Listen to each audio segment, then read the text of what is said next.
आणि त्याच्या पाठीमागची कारणमीमांसा ही प्रत्यक्ष जाहीर केली नाही. त्यामुळे आम्हाला या सगळ्या यंत्रणेच्याबद्दलची काळजी वाटते. दुसरा प्रश्न हा आहे की या देशात एजन्सीज याचा वापर निवडणुकीला सामोरं राहणाऱ्या लोकांच्यासाठी यापूर्वी कधी फारसा केला जात नसे. पण आत्ता CBI असेल, ED असेल, अन्य एजन्सीज असतील, या सगळ्याचा वापर ठिकठिकाणी हा केला जातो असं दिसतं. आणि तो गैरवापर आहे. याचं उदाहरण द्यायचं असेल तर कर्नाटकामध्ये तिथल्या एका सिनियर मंत्र्यांच्या संदर्भात ॲक्शन घेतली गेली, त्यांना अटक केली गेली आणि शेवटी ती केस त्यांनी कोर्टामध्ये लढल्याच्या नंतर शिवकुमार त्यांचं नाव, तर कोर्टाने त्यांना निर्दोष सोडलं. आज राज्यामध्ये एखाद्या क्रमांक 2चा सिनियर मंत्री त्याला अटक करणं, त्याचं ॲक्शन घेणं आणि त्या ॲक्शन ह्या कोर्टामध्ये न टिकणं याचा अर्थ स्वच्छ आहे की ईडीचा गैरवापर ह्या सातत्याने केला जातो. आणि महाराष्ट्रामध्ये हे काम सुरू झालं असं दिसतं. यापूर्वी अनिल देशमुख यांचं ॲक्शन घेतली गेली. त्यांच्या संबंधी जो आरोप केला जायला की एका शिक्षण संस्थेला 100 कोटी रुपये त्यांनी घेतले, त्यासाठी त्यांना अटकही केली, तुरुंगात ठेवलं. आणि असं दिसतंय की ते 100 कोटी हा जो आकडा होता तो चार्जशीटमध्ये 1 कोटी रुपयाचा आला आहे. आणि 1 कोटी रुपये चेकनी शिक्षण संस्थेला घेतलेले आहेत, ती देणगी आहे. पण त्यासाठी अनिल देशमुखांना तुरुंगात जावं. तसंच सामनाचे संपादक संजय राऊत त्यांच्या बाबतीत असंच घडलं गेलं. आणि त्यांचा आता कोर्टाचा निकाल काय लागेल तर बघतं, पण त्यांना जामीन मिळालेली आहे. ही एक प्रकारची दहशत ही निर्माण करण्याच्या बद्दलची पावले आहेत. आणि विशेषतः रोहित पवार यांना आत्ता जे काही 2-3 दिवसात बोलवलं गेलं आणि जे काही एकंदर चाललेलं दिसतंय, त्यांच्या संस्थेची जप्ती करणं आणि कारवाई करण्याची प्रक्रिया सुरू करणं हे दिसतंय. त्यांच्यावरचा आरोप काय? त्यांच्यावरचा आरोप असा आहे की त्यांनी एक साखर कारखाना, तो साखर कारखाना विकायला कोणी काढला? सरकारने आणि बँकेने. आणि तिथं टेंडर मागवल्याच्यानंतर त्यांचं टेंडर काय 50-54 काहीतरी कोटीचं हायएस्ट होतं. आणि त्या हायएस्टसाठी ती संस्था त्यांना देण्यात आली. आता तुम्ही सर्वांच्या बँकेनं विकलेल्या कारखान्यांची यादी बघितली तर निम्म्यापेक्षा जास्त कारखाने हे 25 कोटीच्या आत विकलेले. म्हणजे 25 कोटीच्या आत ज्याची विक्री झाली तिथं केस केलेली नाही. आणि 54 कोटीमध्ये जिथं विक्री झाली तिथं त्यांनी याची केस केली. याचा अर्थ स्वच्छ आहे की हा जाणीवमधून एखाद्या दुसरा सार्वजनिक जीवनामध्ये ॲक्टिव्ह कार्यकर्ता असेल तर त्याला थांबवायचं कसं, नियमित कसं करायचं, दहशत कशी निर्माण करायची याच्याबद्दलची ही पावले आहेत. आणि म्हणून ह्या एजन्सी विशेषतः ED आणि त्या संबंधी या सगळ्या इलेक्शनवर त्यांचा एक वेगळा परिणाम हा करायचं जाणीवपूर्वक पावले टाकलेली दिसतात. आम्ही त्यांची माहिती मिळवली. माहिती आता साधारणतः असं आहे की हे एन्फोर्समेंट डिपार्टमेंट 2005 ते 2023 हा 17 वर्षाचा काळ आहे. या काळामध्ये 2 सरकारं येऊन गेली. एक आम्हाला लोकांचं सरकार गेलं आणि दुसरं आत्ताचं ज्यांच्या हातात सत्ता आहे त्यांचे सरकार. या सगळ्या काळामध्ये ईडीच्या केसेस 5,906 या नोंदवल्या गेल्या. 5,906 आणि यापैकी चौकशी करून आजपर्यंत डिस्पोज किती केल्या तर 25. म्हणजे 5,906 पैकी ज्याचा निर्णय लागला तो 25.42%. म्हणजे 42% हा डिस्पोजल रेट आहे.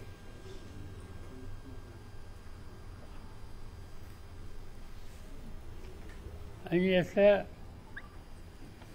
कन्व्हिक्शन किती झाला तर त्याचा रेट 0.40% आहे. आता ईडी या संस्थेच्यासाठी आज पार्लमेंट किंवा केंद्र सरकार दरवर्षी किती रक्कम खर्च करतं तर ईडीचं बजेट 2022मध्ये 300 कोटी होतं आणि आत्ता साधारणतः 404 कोटी हे ईडीचं बजेट आहे.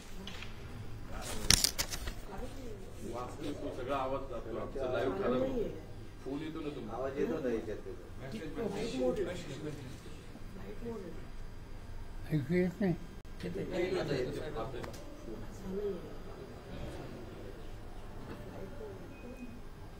आता BJP यांचा याच्याचा रोल काय याची माहिती आम्ही घेतली. ईडी गेल्या 18 वर्षामध्ये 2022पर्यंत 147 नेत्यांची चौकशी केली आणि त्या 147मध्ये 85% नेते हे विरोधी पक्षाचे, नॉन BJP.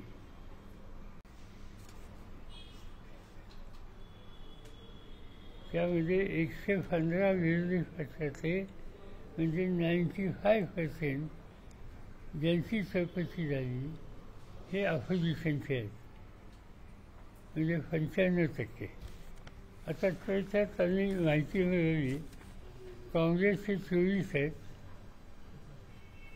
TMC तृणमूल काँग्रेसचे 19 आहेत, NCPचे 11 आहेत, शिवसेनेचे 8 आहेत,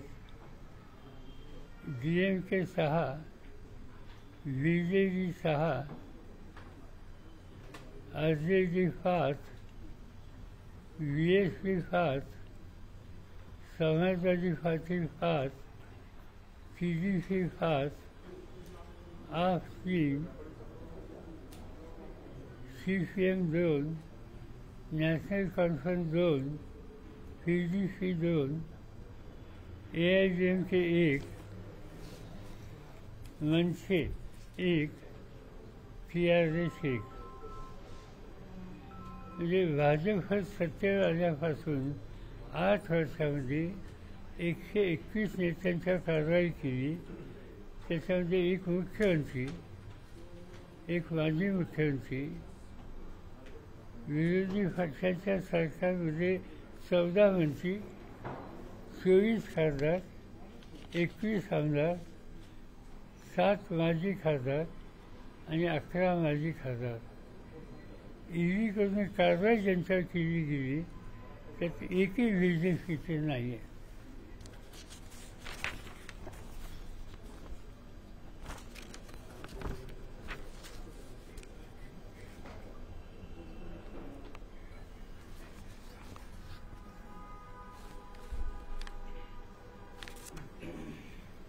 आता हे जे पक्ष किंवा किती कारवाई केली याचे काही आकडे मी तुम्हाला दिले. अजूनही काही दिवशी माझ्याकडे विशेषतः 2014ला हे सरकार सत्तेवर आले. 2014 ते 2022 या सगळ्या काळाचा आकडा बघितला तर Congress 22, Trinamool Congress 19, Rashtrawadi 11, Shiv Sena 8, DMK 6, Biju Janata Dal 6, RJD 5, BSP 5, समाजवादी 5, तेलुगुदेशम 5, आम आदमी 3, CPI 2 वगैरे वगैरे वगैरे. आता काँग्रेसचं राज्य होतं 2004 ते 14, तेव्हाही काय ॲक्शन घेतलं आहे.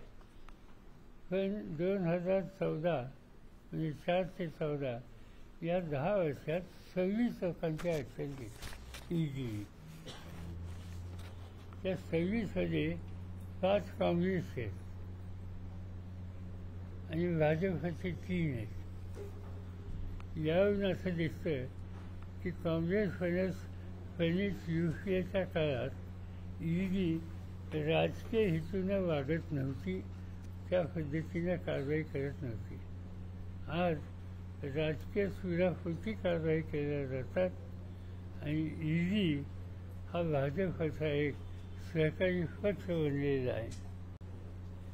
ED कोणावर येणार आहे, कधी कारवाई करणार आहे हे भाजपच्या नेत्यांना माहीत असतं. तसं ते धमक्याही देतात.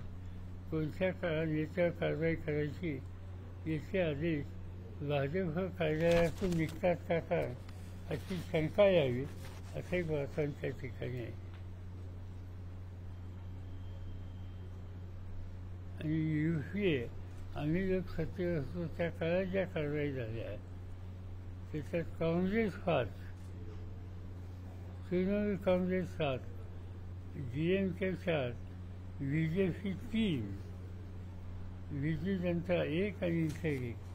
त्याचा अर्थ सत्य आहे की डॉक्टर मनमोहन सिंग यांच्या कालावधीमध्ये EDचा गैरवापर केलेला नाही आणि करत असताना स्वतःच्या पक्षाच्या सुद्धा लोकांच्या चौकशी करायची वेळ आली की तिथेही कारवाई केलेली आहे.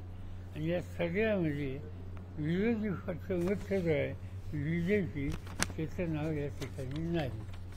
आणि म्हणून आज या आयुधाचा सतत गैरवापर हे करून एक प्रकारचं दहशतीचं वातावरण तयार करणं. अनेक ठिकाणी उमेदवार जे आम्ही निवडले किंवा निवडाच्या प्रक्रियेत आहोत त्यांच्याकडे EDची जाऊन चौकशी करणं आणि प्रयत्न करत तुम्ही अपोजिशनकडनं निवडणुकीला उभं राहू नका अशा प्रकारची धमकी ही देण्याच्या उद्देशी खबरदारी आज घेतली जाते. ही चिंताजनक गोष्ट आहे आणि हीच मला या मीडियाच्या माध्यमातून आपल्याला सांगायची. काही विचार साहेब रोहित पवारांनी काल पत्रकार परिषद घेतली तेव्हा EDची कारवाई जी आहे ती सुरू आहे आणि पुढील 5 ते 6 महिन्यात त्यांना जेलमध्येही टाकण्याची शक्यता त्यांनी वर्तवली. काय आता अनिल देशमुखांचं उदाहरण पाहिजे, संजय राऊतांचं उदाहरण पाहिजे, त्यावर काही भरोसा नाही. रोहित पवार म्हणलं की आमच्याकडे 9 मंत्र्यांच्या फाईल आहेत भ्रष्टाचाराच्या आहेत. ते मला माहिती नाही, ती चौकशी करेन, माझी त्यांची भेट नाही. हे नाही आता जिथं आम्हा लोकांचं राज्य इथं नाहीच आहे त्यामुळे प्रश्नच नाही. देशात EDची सत्ता ही भाजपच्या हातात आहे त्यामुळे आमचा त्याचा संबंध नाही. पण आमचं फास्ट रेकॉर्ड काय आहे ह्याची आकडेवारी तुम्हाला दिली आणि त्यामुळे आमच्या फास्ट रेकॉर्डमध्ये सत्तेचा गैरवापर असा कधी केला नाही. आणि तो करत असताना स्वतःच्या पक्षातल्या लोकांनी चुका केल्या असतील तर त्यांना वेगळा न्याय आणि इतरांना वेगळा न्याय ही भूमिका आमच्या काळात नव्हती. शिवसेनेचे आमदार रवींद्र वायकर पण ते शिवसेनेत प्रवेश करतात. EDची नोटीस आणि EDची कारवाई सुरू आहे त्यांच्यावरती ते ठाकरे गटात दिसतं ना सुरू झालेलीच होती. त्यामुळे अनेक ठिकाणी म्हणजे याच्यामध्ये असे लोक आहेत की कारवाई सुरू झाली आणि त्याच्यामुळे लोक इकडून तिकडे गेले आणि त्यामुळे त्यांची चौकशी थांबली. कदाचित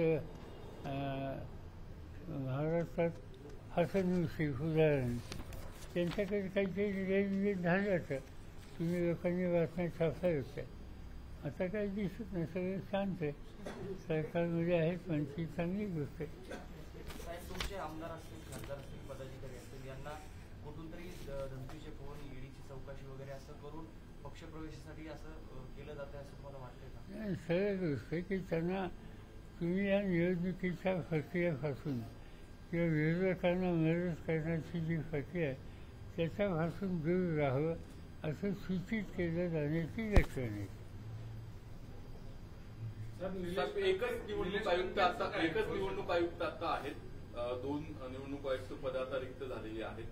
तुम्हाला वाटतं निपक्ष निवडणूक होईल? आता दुसरे जे नियुक्ती होतील ते पंतप्रधान आणि त्यांचे एक मंत्री ते दोघंच करणार आहेत. सुप्रीम कोर्टाचे जे कारण आता त्याच्यात जे दुरुस्त्या केल्या त्याच्यात पूर्वी प्राईम मिनिस्टर आणि ती एक ऑपोजिशनचं लीडर ऑफ ऑपोजिशन आणि सरन्यायाधीश, तर त्याच्यात जो बदल केला आहे त्याच्यात मला वाटतं सरन्यायाधीश काढले अच्छा. आणि लीडर ऑफ ऑपोजिशन आणि एक मिनिस्टर सिनियर मिनिस्टर. आणि आता सरन्यायाधीश त्याच्यामध्ये होते ते त्यांना आता कमी केलेलं आहे आणि त्यामुळे आता काय मोदी साहेब जे ठरवतील ते मान्य. सर, निलेश लंके तुमच्या संपर्कात प्रवेश करणार होते अशी चर्चा सुरू आहे. त्याच्यात काय अर्थ नाही. तुम्ही त्यांना पक्षात येण्यासाठी विचाराल का? बोला. काय म्हणजे एकदम काय असे अनेक लोक आहेत त्या सगळ्यांना विचारलं बसत. आज पक्षप्रवेश होणार अशी चर्चा होती. मलाही माहिती चर्चा तुमच्याकडनंच मी ऐकतोय. असे किती संपर्क आहेत गेलेले पैकी? असं आम्ही त्या उद्योगात नाही आहे. अनेक लोक असे आहेत की ज्यांना हे जे काही चाललं आहे ते योग्य वाटत नाही. त्यांनी काही निर्णय घेतलेत आमच्यापासून दूर राहण्याचे ते आहे. त्यांच्या निर्णयाची ते कायम आहेत पण अस्वस्थ आहेत. गेलेले जर परत येणार असतील तर तुम्ही त्यांना पुन्हा पक्षात घ्याल का? कोण काय त्याची माहिती द्या, आमच्याबरोबर उभं करा. महाविकास आघाडीची जी काही जागा वाटपाची चर्चा आहे तर ती पुन्हा कधी सुरू होईल, कधीपर्यंत ते नक्की होऊ शकतं? माहिती नाही. आता खरं फार प्रश्न राहिलेले नाहीत.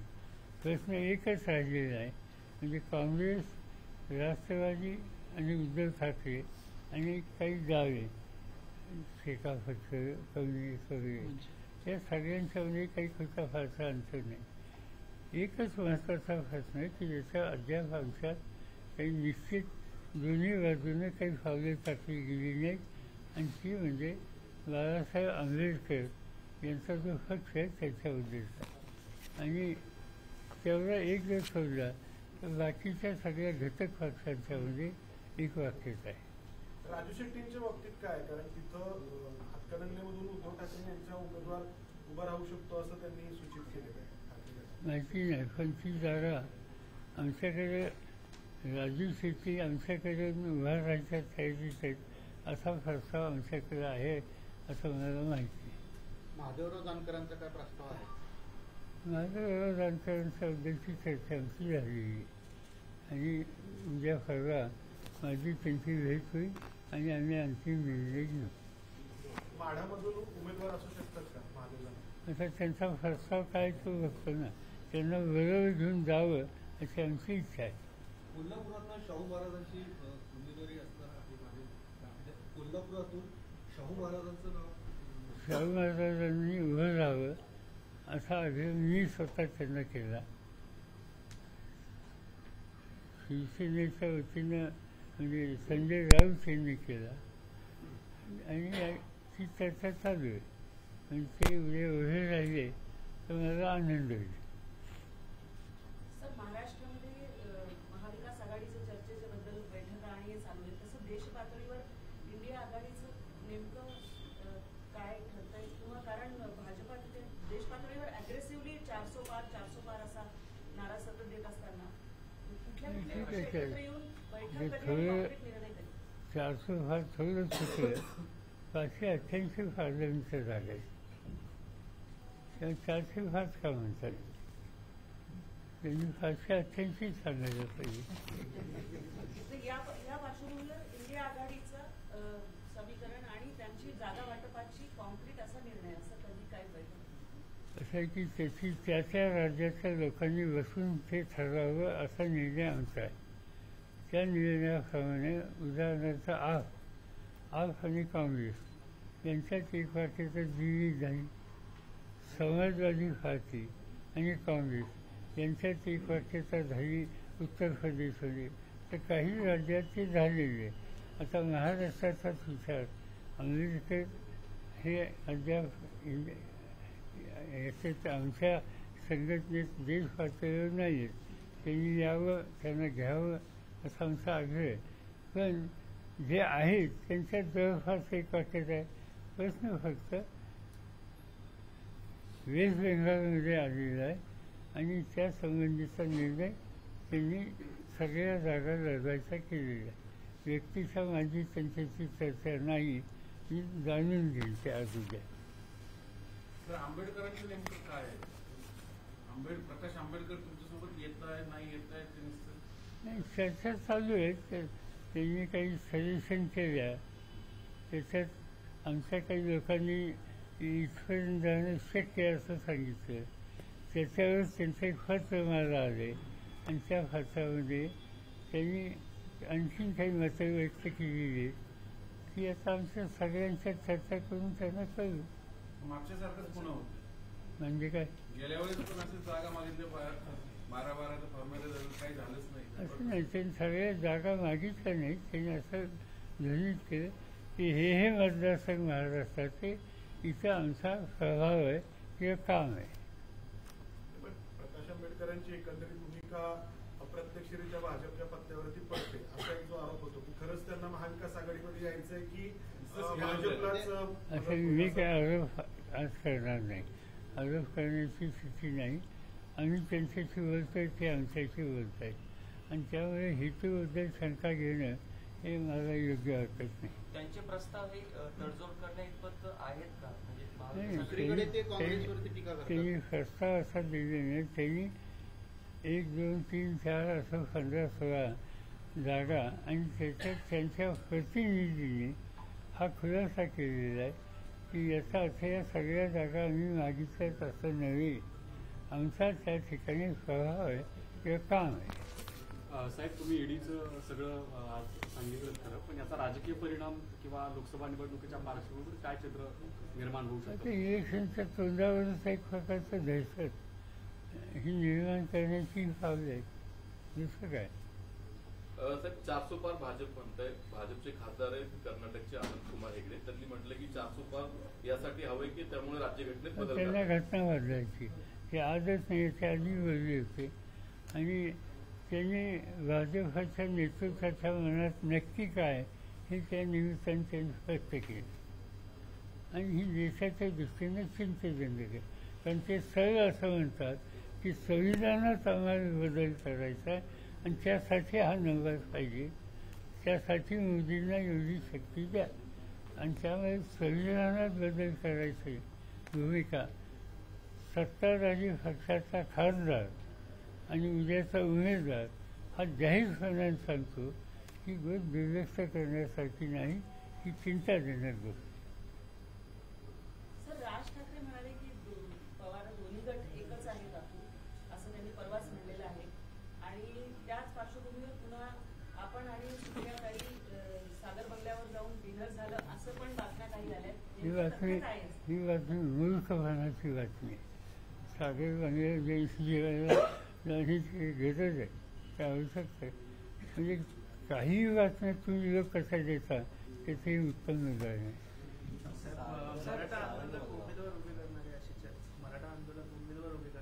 प्रत्येक लोकसभामध्ये मतदारसंघामध्ये माहिती नाही, म्हणजे वर्तमानपत्रात वाचतोय, प्रत्यक्ष काय घडेल माहिती नाही.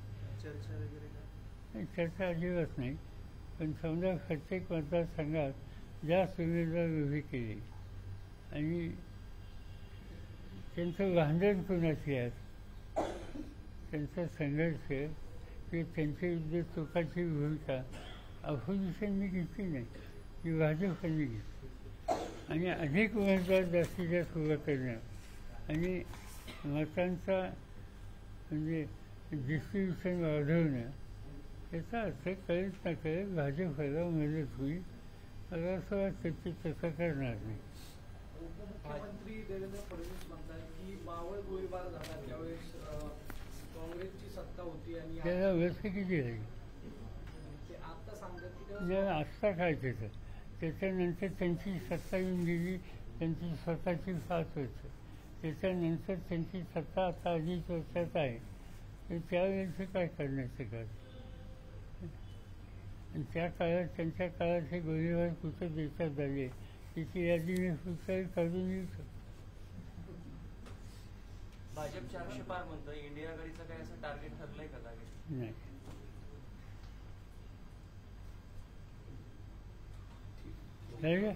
थँक्यू. तर निलेश लंकेचं पुन्हा एकदा सगळ्यांना उत्सुकता येते की इथं आहे म्हणजे बाहेर आहे. कुठे आहे? निलेश लंकेचा प्रवेश ते घेऊन या ना.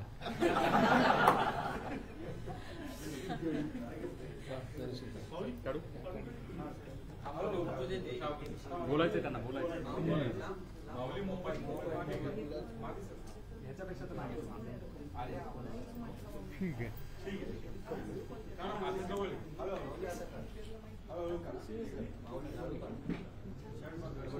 कॉपी देते पत्रकारांना फोटो काढून घेतो.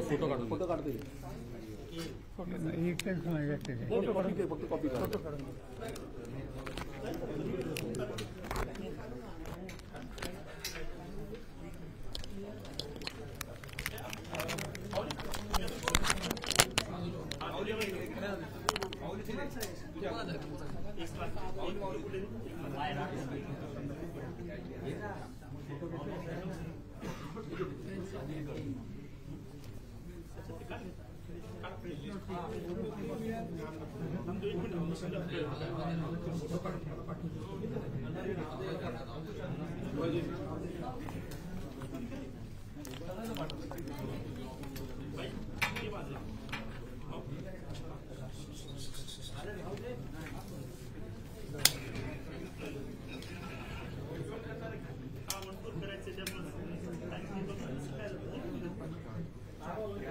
यशवंतला कोणाचं पॅनल आहे?